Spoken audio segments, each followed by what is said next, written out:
1 Korintiërs 15 vers 45. So is daar ook geskrywe, die eerste mens Adam het 'n lewende siel geword. Die laaste Adam 'n lewendmakende gees. Mens kan sien die proses is omgeruil met Jesus. Die eerste Adam het 'n lewende siel geword, maar die laaste Adam het 'n lewendmakende gees geword. Om te wees, moes hy eers gemaak geword het. So, eerste Adam is gemaak om 'n lewende siel te word, net soos die laaste Adam 'n lewende makende gees gemaak is om dit te word. Jy kan nie word as jy nie gemaak is.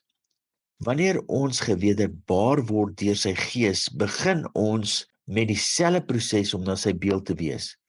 Wat anders is dat Jesus was sonder sonde en die verlosser uit die hemel, die manifestasie van die woord as vlees. Die mensdom is uit die aarde aards en kan eers terugkeer na God deur 'n geesaandoening in die openbaring van als in die Christusorde.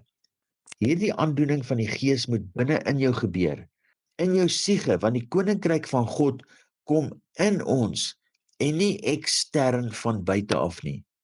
Wanneer die gees hierdie waarheid in jou ontbloot, sodat jy dit kan sien en glo, het geloof in die koninkryk van God in jou gekom.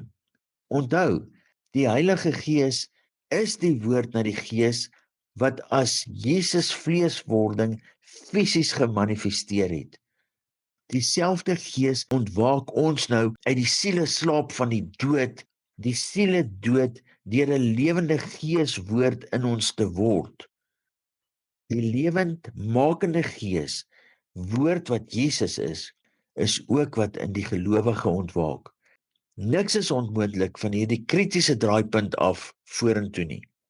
'n Lewendmakende geeswoord, Jesus Christus persoon, leef in jou en my en ons in hom.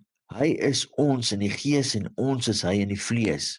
Dit is 'n koöperatiewe geheel en jy beleef dit eers individueel, maar vind later die versoening van als in een Christus beeld.